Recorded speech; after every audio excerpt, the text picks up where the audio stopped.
여러분 안녕하십니까? EBS 초대석 정관용입니다. 혹시 좋아하는 전통주 있으신가요? 아버지나 할아버지가 즐기던 술로 치부되던 전통주가 요새는 2030 MZ 세대들한테 아주 힙한 그런 술로 다시금 각광을 받고 있다고 합니다. 예전에는 집집마다 술을 빚었었죠. 지역마다 아주 명주들도 있었고요.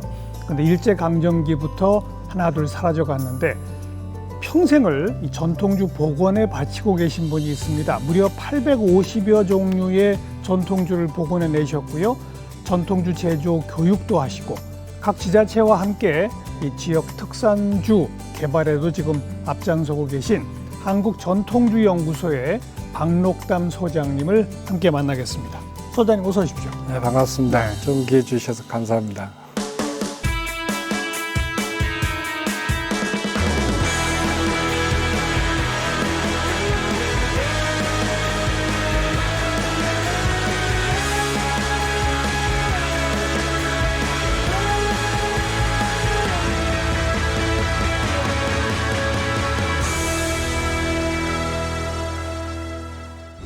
한국전통주연구소 네. 언제 만드셨어요?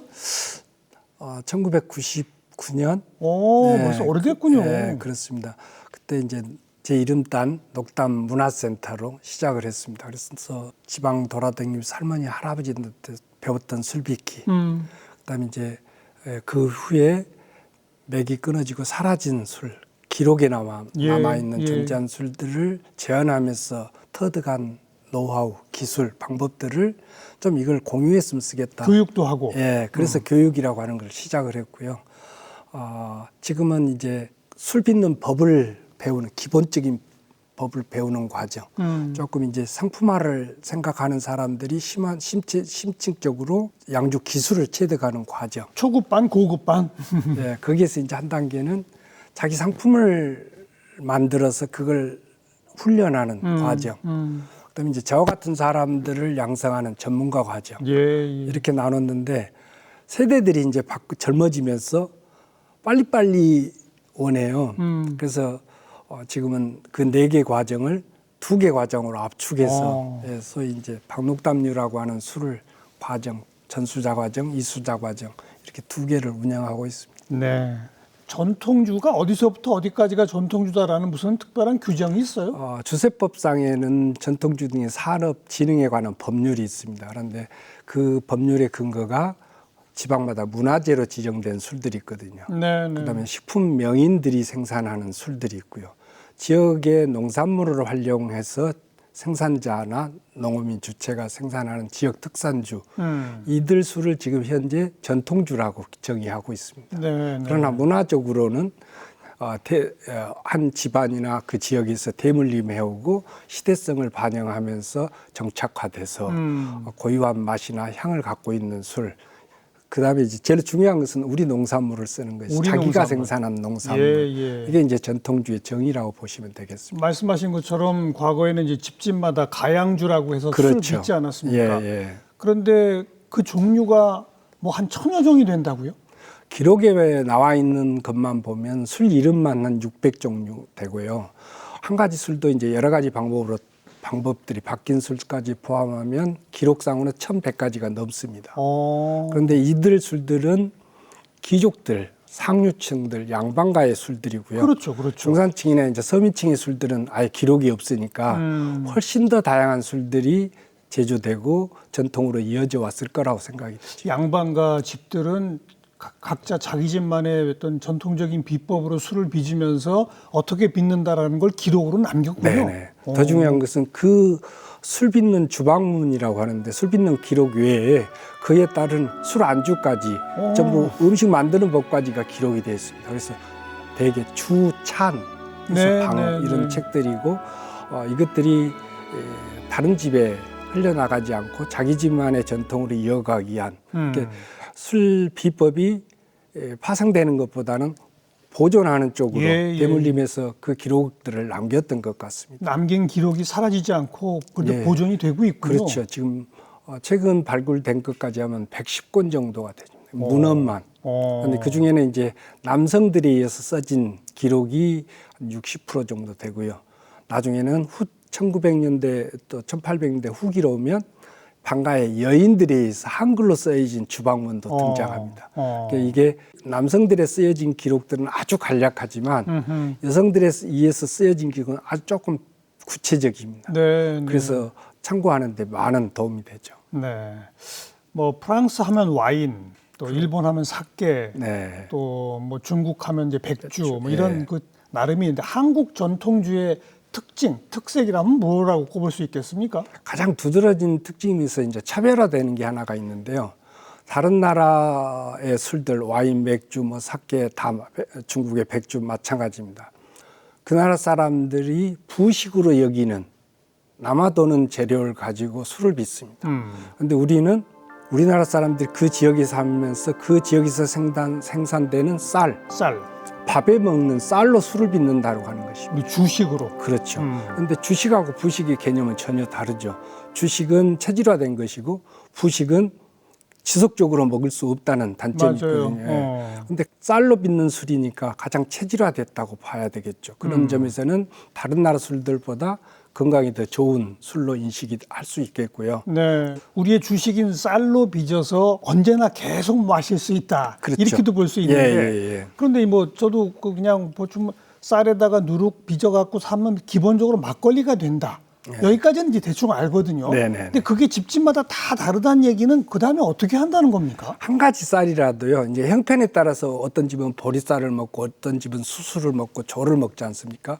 그래서 각각의 쌀이라고 인식하는 원료를 가지고 술을 빚는데 어떤 집은 조를 가지고 죽을 쓰고 어떤 집은 쌀을 가지고 백설기를 만들고 어떤 집은 인절미를 만들고 그 인절미나 죽이나 백설기나 범벅 이런 떡을 다양하게 만듭니다. 죽을 쓰기도 하고요. 그 떡이냐 죽이냐 고두밥이냐에 따라서 똑같은 비율로 술을 빚더라도 맛, 향, 색깔, 도수가 달라집니다. 근데 그것도 어려운데 그 방법에다가 또 한 번 술 빚기를 더 보탠다는 거죠. 어떻게 해요? 고두밥하고 떡하고 다르다는 거는 이해가 됩니다. 죽도 다르고. 그러나 누룩을 해서 뭐 일정 기간 지나면 부글부글 끓어오르며 술이 되는 거잖아요. 그 다음에는? 먼저는 죽이나 떡으로 술을 빚습니다. 그래서 적당량의 누룩을 넣고 1차 발효시키면 이 술을 밑술이라고 그래요. 밑술. 이게 종자술이 되는 거죠. 이 술에 다시 또 쌀을 보태는데 먼저 넣은 쌀보다 훨씬 많은 양의 쌀을 넣어줍니다. 그리고 두 번째 넣는 이 쌀은 고두밥 형태로 많이 합니다. 그렇게 해서 술빚기를 2번을 거치게 되고 또 3번을 거치게 되는데요. 2번, 3번도 해요? 5번까지 합니다. 기록에 나와 있는 것만 보더라도 이렇게 2번 했느냐, 3번 했느냐, 4번 했느냐, 5번 했느냐에 따라서 알코올 도수가 첫째 달라지고요. 높아집니까? 높아집니다. 그다음에 향이 좋아집니다. 쌀은 많이 들어가고 누룩은 한 번만 넣어주면 상대적으로 누룩의 양이 적어지고 쌀의 비율은 많아지는 거죠. 그럴수록 향이나 색깔이나 맛이 좋아지는 술이 되죠. 이게 이제 양반가에서 주로 이루어졌던 술빚기고요. 민간에서는 간편하게 쌀이 없고 일손이 부족하니까 고두밥 한번 쪄서 일단 누룩 넣고 물 붓고 해서 술이 끓으면 그냥 걸러서 마시는 그러다 보니까 이제 주로 양을 늘리기 위해서 탁주 형태로 많이 마시고 그렇지 물을 더 많이 타면 이제 막걸리 형태로 해서 농산일에 쓰고 나눠 마시고 이런 술빚기가 달라지는 이유가 되고 그런 문화들이 어떤 특정 집안의 문화로 자리 잡게 되는 거죠. 양반가 돈 많은 집이니까 쌀을 4번, 5번씩 막 넣을 수 있는 거고 그렇게 빚으면 도수가 높아지고 거기서 이제 그 걸쭉한 걸 걸러내고 맑게 뜬 것만 뜨면 그게 청주 형태가 되는 거고 그 맛과 향이 전부 다 다르다 이거군요. 게다가 그걸 또 끓이면 일종의 소주가 되지 않나요? 끓여서 알코올만 뽑아내면 그러니까요. 수증기로 형태로 알코올만 뽑아내면 우리가 소주라고 부릅니다. 그러니까 한 가지 방법으로 어떤 원료가 됐든 한 가지 술을 만들어내면 거기에서 탁주가 나오고 청주가 나오고 소주가 나오고 도수를 낮춘 막걸리를 만들 수 있고 이렇게 되진 것입니다. 그러니까 다양해지는군요. 예. 지역마다도 다 좀 특색이 있죠? 특색이 있죠. 어떤 특색이 있습니까? 서울지방 같은 경우는 좀 아무래도 좀 살만한 사람, 중산층 이상들이 많이 어울려 살았을 테니까 그때 당시는 비싼 맵쌀이나 찹쌀로 술을 빚었고요. 더 부위층으로 가면 찹쌀 중심으로 옮아갑니다. 왜? 찹쌀이 더 고가였었고 비싼 쌀이었으니까요. 그다음에 이제 경기도 지역으로 가면 보리나 조 같은 걸 섞고. 섞고요. 그다음에 이제 경상도 지역으로 가면은 특히 명문가들이 많아요. 종가들 이들 중심으로 이제 젖빚용 술들이 발달을 하는데 그 예를 들어서 뭐 안동 소주도 마찬가지지만 하양주, 달성의 하양주, 문경의 호산춘 이런 술들이 명문가의 술도 자리 잡았고 그 지역에서 이름을 얻으면서 그 지역이 술의 명산지가 돼주고 이러는 거죠. 네. 지방마다 다 달랐습니다. 그러니까 지방마다 농지가 넓냐 적냐, 밭이 있냐 없냐, 그다음에 사는 수준에 따라서 밥을 해서 먹는 쌀이 달라지고요. 형편에 따라서 술을 빚기를 할 때 쌀을 많이 넣을 수 있냐 적게 넣느냐에 따라서 다 달라지니까 천차만별이라고 봐야 되겠죠. 그 지역별 특색이 있는데 우리 소장님께서 특별히 나는 어느 지역이 제일 최고더라 뭐 이런 게 있습니까? 팔이 안 오른다고 제 고향 쪽을 얘기를 하고 싶은데요. 고향이 어디십니까? 저는 고향은 해남입니다. 전라남도 해남인데 이게 들이 넓고 전라도 쪽이 보다 보니까 좋은 술이 많아요, 사실은. 근데 술을 여러 차례 빚기도 하지만 쌀을 많이 넣는 쪽으로 갑니다. 그럼 술 맛이 농도가 진해지고 맛이 좋아지고 향도 좋아지거든요. 다른 지역에 비해서 특히 들이 넓었던 전라도 지역의 특성이라고 볼 수 있겠죠. 우리 전통주가 가장 번성한 시기는 아무래도 조선시대겠죠. 그렇죠. 특히 정조 이후 이때는 왕 자신이 술을 좋아했다 보니까 술 빚는 문화가 확산이 됐고요. 그 선대 영조 때는 술을 탄압을 했죠. 밀주를 금하고 이렇게 하다 보니까 침체기를 거쳤는데 정조 이후에 술이 명문가의 술들이 대거 확산되기 시작합니다. 근데 이제 지침마다 미주를 빚기 위한 경쟁적으로 미주를 빚기 위한 그런 운동들이 일어나고 술의 종류가 다양해지기 시작하면서 특히 물을 적게 넣고 여러 과정을 거쳐서 만들어지는 떡을 이용한 술 빚기가 확산되기 시작합니다. 그게 이제 집집마다 가양주 활성화를 촉발시키는 계기가 되죠. 그러다가 일제강점기 때부터 완전 금지됐죠. 네. 일제 완전 금지는 아니었고요. 초기에는 가양주를 허용을 해줬습니다. 그러다가 가양주가 다시 사라지기 시작한데요. 조선 사람들이 집에서 만든 가양주를 상품화해주고 일본 사람들이 들여온 일본 술빚기가 양조장에서 자리를 잡았는데 경쟁에서 일본식 술빚기가 밀립니다. 그네들은 신식 술이라고 그랬거든요. 근데 일본 술은 반품되는 게 많아지고 조선 사람들이 만든 술들이 확산되기 시작하니까 조선주를 획일화시켜 버립니다. 다시 말하면 쌀 얼마면 누룩 얼마 넣고 물을 얼마 이상 넣어라. 레시피가 술 빚는 제조법이 획일화돼 버립니다. 그러면서 나중에는 완전히 자가양조를 폐지시켜버립니다. 집집마다 빚지 말고 양조장에서만 해라. 그래서 이제 철저하게 소위 밀주를 단속하는 계기가 되고 해방 후에 다시 이제 절대적으로 식량이 부족하니까 우리 정부에서 쌀을 이용한 술 빚기를 금하게 됐죠. 그러면서 이제 가양주는 자취를 감추게 된 거죠. 그 중에 이제 그래도 몰래 밀주를 담아 마셨던 사람들 있죠. 이 사람들은 이제 대부분 조금 있는 사람들. 물론 그렇죠. 이 사람들에서 몰래 빚어졌던 술들이 85년 이후에 아세안 게임하고 올림픽 이후로 계기가 돼서 우리 거 살리자는 취지의 소위 문화재가 되고 명인으로 지정되면서 이제 보존하는 차원에서 전통주들이 등장하기 시작하죠. 그렇죠. 근데 우리 소장님은 언제부터 이렇게 술에 관심이 많아지셨어요? 술에 관심을 갖게 된 것은 87년인데요. 1987년. 이제 계기는 제 아버지가 술 고래시에요. 술을 너무 좋아하시는데 개병으로 한 병을 갖다 주든 반 병을 갖다 준 마개를 트면 그 자리에서 그걸 다 마십니다. 아이고. 근데 이제 술을 좋아하시니까 가급적이면 좋은 술 드시게 해야 되겠다. 끊으라고는 못 하겠고. 그래서 이제 그때는 좋은 술이라는 게 양주였거든요. 위스키. 밀거래되던. 그럼 그게 얼마나 귀한 술입니까, 그때 당시에는. 그걸 어렵게 용돈 줄여서 한 병 사다 드리면 그걸 한 자리에서 그걸 다 비우셔요. 아이고.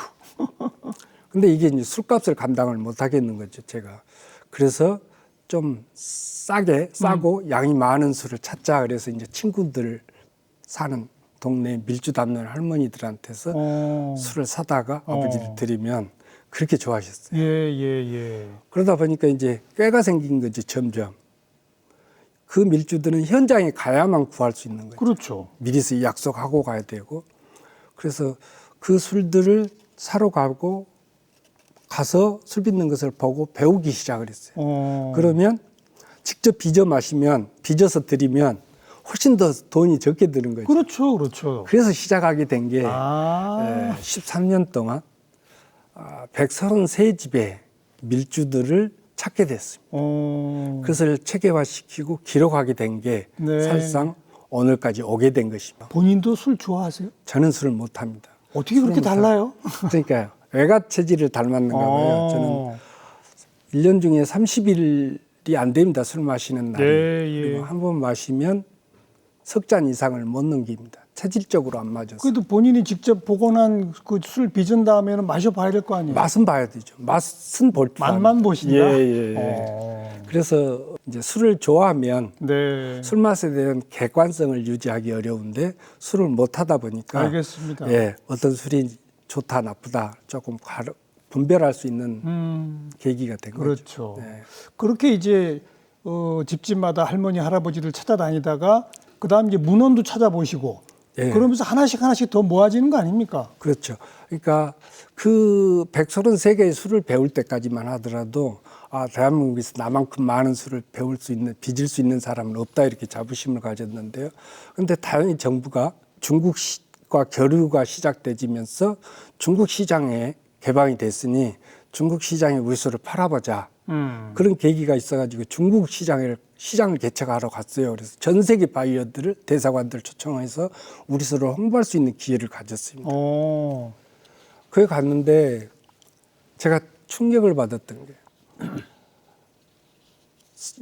1시간 내피트로 우리 술에 대한 자랑을 했단 말이죠.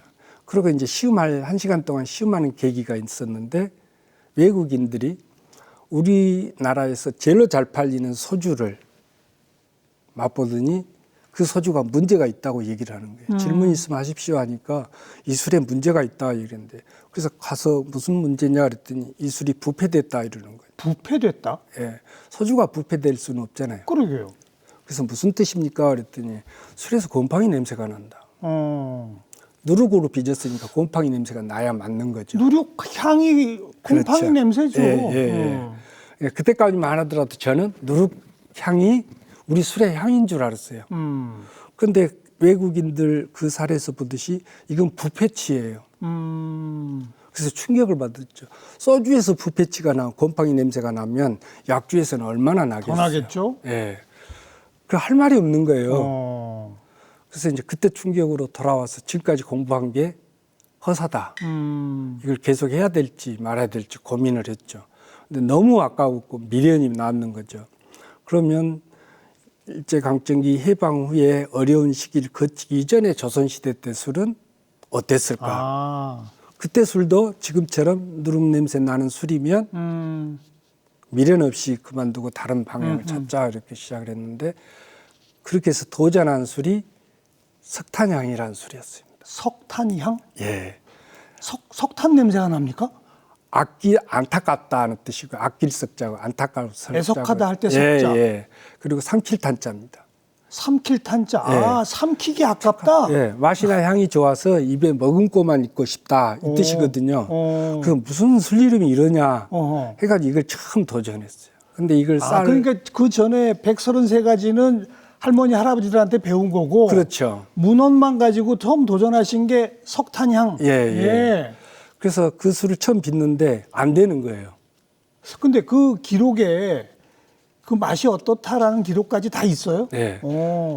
차마 삼키기 아까워서 석탄향이라 하느니라 이렇게 돼 있단 말이죠. 알겠습니다. 그래서요. 그래서 이제 하는데 그 방법이 맵쌀 가루 내서 죽을 쓰는 거거든요. 그래서 누룩하고 섞어가지고 밑술이 되지면 거기에 고두밥을 쪄서 찹쌀로 고두밥을 쪄서 5배 양을 찹쌀로 고두밥을 넣습니다. 그래서 세일에 37일, 21일이면 익는다고 돼 있어요. 예. 아무리 해도 안 되는 거예요.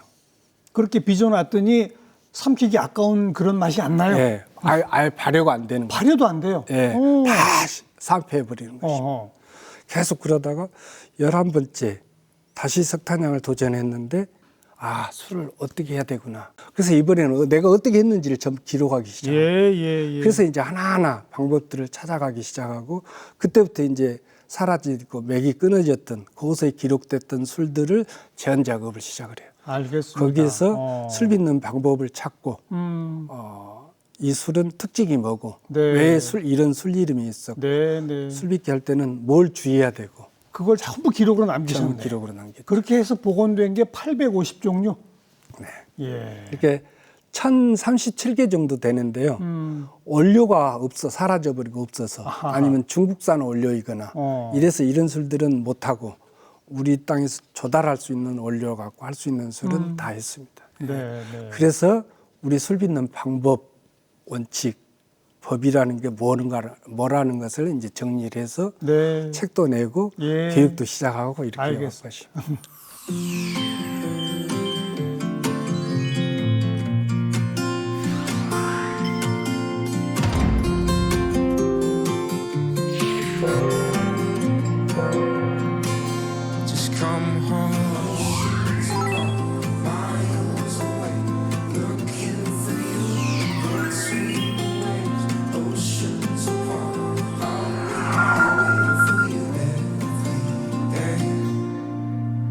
Follow your heart to Venus or Mars, why don't you? Take your planes, trains and cars to somewhere the past can't hold you. Then come home.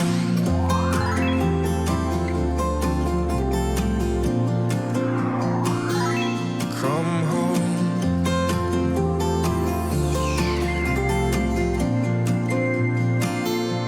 Come home. 여기 이제 몇 종류의 술을 가져오셨는데 이게 석탄주라고 써 있네요. 말씀하신 이제 그런 그렇죠. 술이고. 예. 좀 설명 좀 해주세요. 이거는 이제 삼키기 아깝다 이런 거고. 백화주는 어떤 겁니까? 백화주는 이 술은 술이 발효될 때 하얀 고두밥알이 술 표면에 하얗게 떠 있습니다. 꽃처럼. 예. 그럼 멀리서 저 배 과수원에 배꽃 하얗게 피어 있는 거죠. 그래서 하얀 꽃이 피어 있는 것 같다 해서 술 이름이 백화주거든요. 그런데 이 술은 발효가 일어날 때는 다 그런 현상이 생깁니다. 그런데 발효가 종료되고 술이 완성이 됐지만 떠올랐던 밥알이 다 가라앉거든요. 그런데 이 술은 발효가 끝나도 떠 있습니다. 계속 떠 있어요. 예. 근데 아주 향도 좋고 맛도 깨끗하고요. 그래서 이제 재현했던 알겠습니다. 술이고요. 과하주라고 하는 술들은 이제 우리나라가 세계 최초의 개발한 술입니다. 1600년대, 1500년대 후반에 등장한 술인데 진할 과자, 여름 하자입니다. 발효주는 우리 같이 뜨거운 여름이 되지면 재발효가 일어나서 산패를 하거든요. 그런데 이 술은 여름을 지내도 술이 변하지를 않는다는 뜻입니다. 그런데 이 술이 익어갈 때 소주를 첨가를 해서 알코올 도수를 높이는 방법입니다. 그러니까 서양의 쉐리 와인이나 포트 와인 같은 방법이죠. 그런데 그들 술보다 개발 시기가 더 앞선 우리가 더 거죠. 빠르군요. 예. 그래서 세계 최초의 술이고 쉐리 와인이나 포트 와인은 완성된 포도주에 브랜드를 첨가하는 방식이거든요. 일본의 사케도 그런 방식입니다. 그런데 우리는 술이 발효되고 있는 중에 소주를 첨가하는 방식. 이게 기술이 훨씬 더 어렵습니다. 어려워요. 잘못하면 소주를 붓는 시기를 잘못 정하거나 양이 적거나 너무 많아 버리면 술맛이 전혀 다른 술이 되어버리거든요. 그래서 이 술이 세계 최고의 기술이다. 알겠습니다. 그럼 이 술은 이제 해외 시장에도 내보낼 수가 있죠. 상온에서 유통이 가능하니까. 소주를 첨가했으니까 알코올 도수도 좀 높아지겠네요. 높아지는데 소주 맛은 안 나고요. 철저하게 발효주 맛이고. 알겠고요. 하향주는 뭡니까? 이게 이제 연꽃 향기 난다는 술이거든요. 이제 혹시 도너스 형태의 구멍떡이라는 거 아십니까? 모르겠는데요. 꼭 도너스 같이 생긴 그런 떡이 삶은 있어요? 떡이 있습니다. 어. 예, 이 떡을 만들어 가지고 물 없이 누룩하고 섞어서 발효를 시킵니다. 네, 네. 그리고 이제 거기에 다시 또 찹쌀을 10배 되는 찹쌀을 넣거든요. 누룩은 5% 미만으로 들어갑니다. 그럼 물은 안 들어가고요. 그러면 술이 진해지겠죠. 그렇죠. 그럼 단향도 많이 올라오는데 그 비율이 연꽃 향기가 나는 원료 비율인 거죠. 예, 근데 이제 예. 특징은 구멍떡이라고 하는 쌀로 만들어 삶은 떡을 만드는데 거기에 핵심이 있습니다. 그게 무슨 뜻이냐면 죽으로 빚는 술하고 백설기로 빚는 술하고 구멍떡으로 빚는 술이 맛이나 향이 다르다고 말씀을 드렸는데 구멍떡 형태 이게 떡을 만드는 과정이 복잡합니다. 죽은 끓이기만 하지만 구멍떡은 쌀가루 빻아서 또 익반죽에서 구멍떡을 만들고 다시 삶아야 되는 가공 공정이 복잡해집니다. 네, 네. 복잡해질수록 향이 좋아지는 거예요. 그러니까 어려워야 이제 맛있어요. 그렇죠. 예. 아. 그러니까 좋은 술은 얻기가 힘든 거죠. 네. 네. 제일 복원하기 어려웠던 술은 뭡니까? 그 이제 동정춘이라고 하는 술인데요. 동정춘. 예. 고을동자 뜰정자입니다. 그런데 이 술이 아마 중국에서 국내로 들어온 것 같아요. 그런데 개떡이라고 하는 떡이 있습니다. 있죠. 쑥개떡 있죠. 그 같은 형식으로 이제 떡을 만들어 가지고 찌거나 아주 미량의 물을 가지고 삶아냅니다. 그 삶아낸 떡에 다시 역시 누룩 10% 미만의 누룩을 넣고 발효시킵니다. 근데 이 발효가 잘 안 돼요. 물이 없으니까. 그래서 그렇게 만들어진 술에 다시 이제 또 10배의 쌀을 넣었는데요. 밑술의 양이 적은데 물 없이 들어가니까 아주 양이 적을 거 아닙니까? 쌀은 한 대밖에 안 되는 거니까. 여기에 찹쌀을 고두밥을 쪄서 10배의 쌀을 넣으면 밑술 양이 고두밥에 묻지도 않을 정도로 물이 그렇겠네요. 적이 있습니다. 그런데 이걸 골고루 묻혀서 발효가 되게끔 만들어줘야 되거든요. 근데 이걸 치댄다고 하는데 이게 치대는데 너무 힘들어가지고요. 그렇겠죠. 두 손이 들어가는데 손이 안 빠져요. 그렇겠죠. 이게 이제 자연스럽게 무릎을 꿇게 되는데 무릎 꿇고 힘을 쓰다 보니까 무릎이 다 벗겨지는 거예요. 하이쿠. 네. 그래서 왜 이렇게까지 술을 빚었을까 해서 어렵게 해서 술이 됐는데 왜 동정춘이라고 하는 술 이름이 붙었고 왜 춘자를 붙였는지를 그때서 알게 돼요. 무슨 춘이에요, 그러니까? 봄 춘자를 붙입니다. 이 술은 묻지 마라 명주다는 뜻입니다. 춘자가 붙으면. 근데 이 술이 중국에서 왔다는 그 말씀을 드렸는데 중국의 소동파라고 하는 송나라 때 소동파라는 이 시인이 이 동정춘이라는 술 이름을 두고 지은 시가 있어요. 시를 낚는 갈고리라고 하고 그다음에 시름을 쓸어버린 빗자루 같다고 하는 표현을 해놨습니다. 그러니까 그러면서 이제 뭐라고 하냐면 작년에 마셨던 동정춘의 향내가 아직도 손끝에서 난다. 양이 적으니까 권하는데 조금 따라줬던 모양이에요. 그러니까 내 친구한테도 넉넉하게 따라다오 이런 시 내용이 그렇습니다. 예. 조금 아까 말씀하신 대로 좋은 술은 얻기 힘들다. 네. 얻기 힘들수록 또 좋고 향도 오래가고 진하다. 네. 그런 거군요. 근데 제가 이제 이 술들을 하면서 느꼈던 것은 제가 술을 계속 할 수 있었던 계기가 된 건데요. 우리 술 빚는 원료가 쌀, 누룩, 물 세 가지 뿐입니다. 그렇죠. 어떠다 이제 꽃 같은 것들 넣기도 하는데요. 기본적으로는 이 세 가지인데 이 세 가지 원료 중에는 어떤 것도 맛이나 향이나 느낌이 좋은 게 없습니다. 물도 아무 맛도 없는 거거든. 쌀도 아무 맛도 없는 것입니다. 누룩은 더더욱이 곰팡이 냄새 나는 것입니다.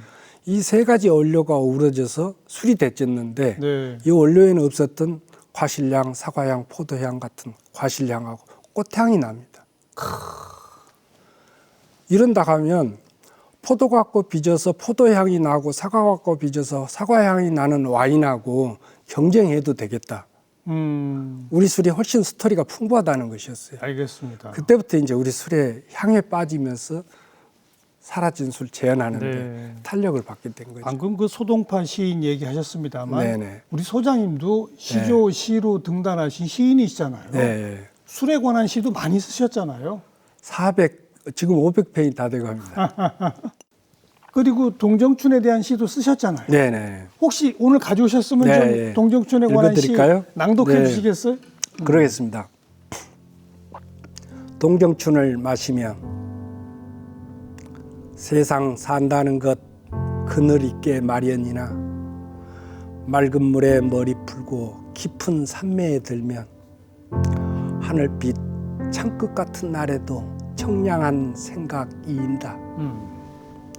젊은 날 마음 아픈 꿈은 처마미 서리 같아 이승의 마지막 순간에도 동정춘에 취할 수 있기를. 네. 그 전통주 연구소에서 수많은 문화생들을 길러내셨는데 벌써 한 3만 명가량 된다고요? 지금 이제 3만 명이 넘었죠. 주로 어떤 네. 분들이 배우러 옵니까? 정말 다양하겠네요. 저 초기 시작할 때는 평균 연령이 58세였고요. 그 중에 가뭄에 콩나듯이 남자분 한두 분. 대부분 여성분. 예, 그렇습니다.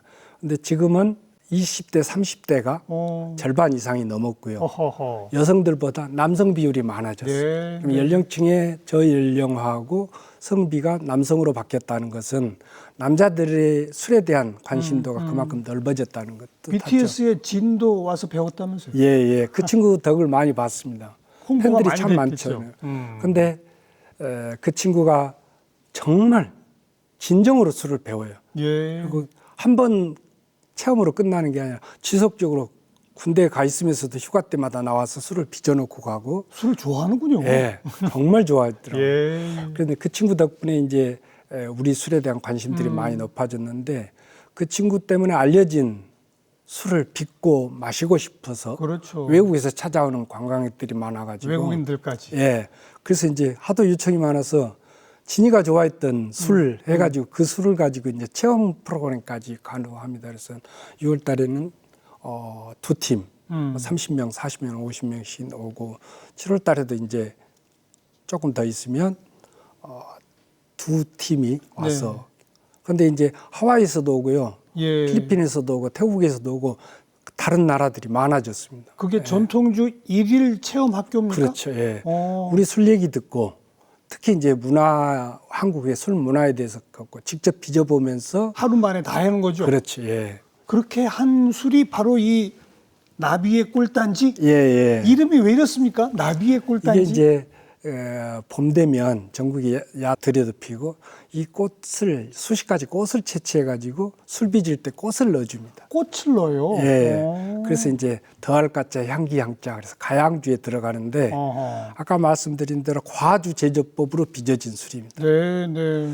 나비의 꿀단지. 네. 여기 좀 조금 한번 가져오셨죠? 맛보시겠습니까? 아이고 제가 또 이런 호사를 누려보네요. 아이고. 우선 향을 좀 맡아. 네, 맡아보시죠.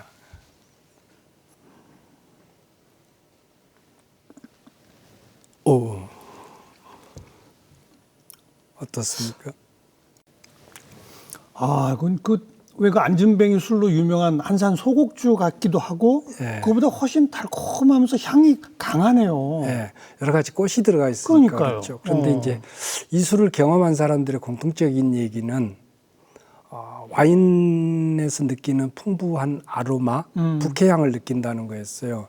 그래서 이제 특히 외국인들은 네. 이 술에 매료돼서 단 한 방울이라도 마시고 싶어서 한국까지 옵니다. 하하. 그만큼 향이 네. 매력적인 술입니다. 나비의 꿀단지라는 이름이 아주 딱 맞네요. 네, 그리고 다양한 전통주가 요즘 복원돼서 상품화됐다. 젊은 세대들한테 아주 힙한 술로 칭찬을 받는다. 여기까지는 저도 알고 있는데 네. 제가 말씀드린 것처럼 아주 크게 히트를 친 아직 그런 상품은 없는 거 아닌가요? 이제 네. 아직까지는 생산량 규모나 모든 면에서 아주 열악합니다. 아, 규모가 작군요. 예, 좋은 술은 당연히 술값이 비싸질 수밖에 그렇죠, 없거든요. 그렇죠. 특히 국산 원료를 사용하게 믿기 어려우니까 되죠. 예. 또. 근데 가격에 대한 시장에 가격 장벽이 있습니다. 아, 그동안에 이제 3,000원짜리 이상의 막걸리는 없었고 또 5,000원, 8,000원 이상의 청주들은 없었단 말이죠. 그 동동주 비싸도 5,000원 술집에 가면 10,000원이면 사 먹는데 만 원 이하의 이런 술들이 나올 수가 없거든요. 원가나 모든 면에서. 안 되죠. 그래서 가격이 좀 비싸지다 보니까 술값에 대한 부담이 아주까지는 큰 것 같습니다. 그래도 일본 네. 사케, 뭐 프랑스 와인 얼마나 비싼 게 많습니까? 그러니까요. 왜 우리는 거기 안 될까요? 그러니까 사케나 와인은 비싸도 당연한데 예. 전통주가 비싸면 무슨 술이 이렇게 비싸 이런 생각을 갖고 있는 거죠. 그게 이제 그 의식을 좀 바꾸려면은 예. 시간이 아직 필요한 것 같습니다. 그다음에 이제 그렇군요. 와인이나 사케는 수십 년, 수백 년의 역사를 갖고 있지만 지금 전통주는 어떻게 보면 30년밖에 안 됩니다. 맞아요. 예. 예. 그러니까 좀 오래됐다가 그렇죠. 끊어졌다가 예. 다시 시작한 지 30년 예. 그런 거죠. 저부터 시작한 거 역사만 보더라도 30년이니까요. 네. 아직 술 전통주에 대한 인식, 가격에 대한 장벽 이것을 바꿔가기에는 시간이 너무 짧은 이제부터 거죠. 시작이다. 네. 그런데 다행히 지금 MZ 세대를 부터서 20, 30대들이 전통주에 관심을 갖기 시작을 했어요. 그러니까 소비층이 있는 거니까. 그렇죠. 네. 그런데 특히 그 세대들이 사케나 와인이나 맥주에 경험을 했던 사람 세대들 물론이죠. 다 알죠. 이 세대들이 왜 전통주에 관심을 갖게 될까 하는 것입니다. 그만큼 이제 전통주의 스펙트럼도 넓어지고 맛이나 품질이 좋아졌다는 뜻이거든요. 지금 이 기회를 우리가 잘 살려야 되는데요. 예. 이들 세대가 식상해버리면 전통주는 다시 침몰기로 돌아갑니다. 그렇죠. 이들이 앞으로 10년이면 30대, 40대가 됐을 때 이들이 지속적으로 선택할 수 있는 전통주 그걸 찾아야죠. 찾아야 되고 그런 술들이 계속 등장해야 되고요. 그렇죠. 그러려면 연구나 기호에 대한 반영한 새로운 주품 개발들이 네. 지금 과제로 놓여 있습니다. 지난 4월에 그 파리 주류 박람회에 우리 전통주가 네네, 공식 네. 참가했다면서요. 네네. 이제 그만큼 세계적으로도 인지도는 있는 거예요. 그렇죠. 제가 작년에 미국을 갔었는데요. 샌프란시스코 갔는데 그때 전통주를 처음 제가 막걸리 말고 전통주를 처음으로 15가지를 가지고 왔어요. 반응이 너무 좋습니다. 근데 우리가 생각하는 것 이상의 반응입니다. 외국인들은. 그런데 일부에서는 지금 뭐 1,000원짜리, 2,000원짜리, 3,000원짜리 막걸리 갖고 한국의 술을 얘기하고 있다는 거죠. 그러니까 그것은 한계가 있다고 생각하고요. 그렇죠. 지금 기회를 잘 살려서 예. 해외 시장 마케팅 또 스토리텔링 이걸 잘하면 외양도 넓혀가면서 지금 관심을 갖기 시작한 젊은 세대, MZ 세대들을 쭉 리드해 갈 수 있도록 예. 그런 노력들이 좀 해야 될 것 같습니다. 우리 소장님도 지자체하고 협업해서 지역 명주, 특산주 이런 것도 하고 계시죠? 많이 만들었죠. 하셨죠? 예, 예. 뭐 제일 처음에 시작했던 게 93년도에 의성의 쑥술, 경북 의성. 예. 그다음에 강원도 양구의 올레지라고 하는 그 지역에서 피는 꽃이 있거든요. 그 꽃. 그다음에 경북 영양에 백화주, 유화주 뭐 이런 술. 그다음에 울진에 거기 금강송. 네. 그 금강송 송순으로 빚은 금강송주, 매화주 이런 다양합니다. 그다음에 이제 최근에 주방문을 받아서 직접 상품으로 이어간 술들이 이제 아까 말씀드린 질안주교나 청명주 이런 술들은 지금 상당히 핫한 술로. 네. 그래도 이제 상품이 개발돼서 시장에 나오기 시작한 지 극히 짧은 연수에도 불구하고 많이 성장했습니다. 네. 그러나 아직 내놓을 할 만큼은 아직 안 되고 있죠. 네. 지금 이 방송 보시고 네. 나도 집에서 한번 술 빚어볼까? 이런 호기심 갖는 분들 네. 집에서 손쉽게 술 빚는 무슨 팁이 있습니까? 손 쉽지는 않죠. 그러나 기본은 있습니다. 예. 좋은 원료를 구입하는 건데요. 첫째는 쌀룬이 없는 쌀. 쌀룬이 없어야 된다. 예, 도정을 많이 한 쌀이어야 된다는 거예요. 그 쌀을 충분히 씻어야 됩니다. 씻어라. 예, 많이 깎아내는 대신에 물로 많이 세척을 하면 발효가 잘 되는 원료가 되지. 그래서 그 쌀을 가지고 고두밥을 찐다고 가정을 하면 고두밥을 부드럽게 쪄야 돼요. 푹 쪄서 뜸을 들이는 거거든요. 뜸을 들인 다음에 완전히 차갑게 식히는 것입니다. 차갑게. 예, 고두밥이 안 식고 따뜻하면 신맛이 많이 올라옵니다. 쉬어버리는군요. 예. 그런데 이제 차갑게 식히려면 오래 식혀야 되겠죠. 예, 이때 실수를 많이 합니다. 고두밥이 말라버리는 거예요. 마르지 않고 온도만 차갑게 식히는 것입니다. 거기에 이제 물도 차갑게 하고 누룩은 10% 미만으로 넣어주면 돼요. 쌀 양에 비해서 물량이 동량이면 가장 알맞은 평균치의 술이 만들어집니다. 그래서 이 세 가지 원료가 쌀, 물, 누룩 이 세 가지 원료가 예. 잘 어우러지도록만 버무려주면 발효는 스스로 일어나게 돼 있어요. 근데 뭐 여러 차례 시행 그 착오를 그렇죠. 겪어야 될 거예요. 예, 예. 한 번에 잘 되겠습니까? 그렇죠. 그래서 항아리가 따뜻해지는데요. 그 항아리의 온도가 우리 체온만큼 따뜻해지면 찬 곳으로 옮겨 놓으면 그 다음부터는 술독 들여다볼 일이 없습니다. 찬 곳으로 옮겨놓거나 욕조에 찬물 받아놓고 거기에다 항아리를 뭐 도시에서는 그렇게 하는 그렇게 하면 방법이 좋죠. 예. 이제 햇볕이 들지 않는 서늘한 곳에 예. 두면 길게는 한 달, 음. 3주 정도면 술이 익습니다. 그러면 이제 고두밥으로 한 술의 특징이 맑은 술을 얻을 수 있다는 거다. 그렇죠. 위에 뜨는 예. 거를. 그다음에 이제 알코올 도수가 높은 술을 예. 얻을 수 있습니다. 그게 이제 대표적으로 동동주라고 하는 그렇죠. 술들인데, 청주고 동동주죠. 예. 그 술이 집안 행사회 때 접대도 쓸 수도 있고 탁주로 걸러서 나눠 마실 수도 있고 예. 예, 그렇습니다. 그동안 이 전통주 복원에 정말 평생을 바치셨는데 가장 보람이 있었던 일은 뭡니까? 우선 술을 배우고 경험한 사람들이 몇 번 마셔봤더니 그동안 마셨던 술은 이제 맛없어서 못 마시겠다는 그래서 이제 전통주로 입맛을 바꿔가는 전통주가 거고요. 최고다라는 예. 그런 평가. 특히 와인, 예. 맥주, 위스키 즐겼던 사람들이 전통주로 올라오는 거예요. 근데 왜 그러냐 그랬더니 맛이 더 복잡하고 다양하다는 것입니다. 예. 우리가 와인은 얼마나 다양하다고 얘기를 들었습니까? 근데 그 맛보다 우리 전통주가 훨씬 맛이 복잡하고 다양하다 하는 것이었고, 아까 쌀로 빚고 누룩으로 빚으면서도 과실향이 난다는 거죠. 그런 데서 이제 매력을 네. 느끼고 전통주로 오는 사람들. 그게 보람이죠. 예, 그렇죠. 예, 마지막으로 앞으로 계획이 있으시다면? 예, 지금 이제 아까 잠깐 말씀드렸습니다마는 제가 이제 그동안 서울에 있다가 시골로 옮겼어요. 시골 어디요? 예, 충남 예산으로 예. 옮겼는데 거기에 이제 지금 박물관, 양조장, 제 연구소를 지금 짓고 있습니다. 그것이 이제 새로 시작해야 되는 상황이어서 이게 잘 좀 됐으면 좋겠고요. 네. 더 바라면 거기서 나비 굴단지나 세상만세나 제 브랜드도 이제 새로 만들어지는 세계적인 명주도 또 만드셔야죠.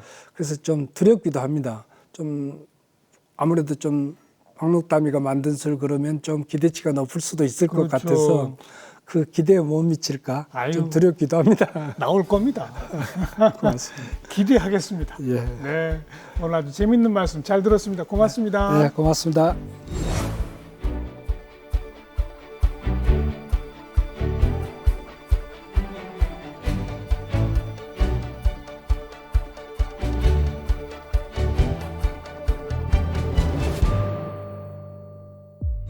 네, 우리 한국의 전통주 앞으로 무궁무진한 가능성이 있는 것 같습니다.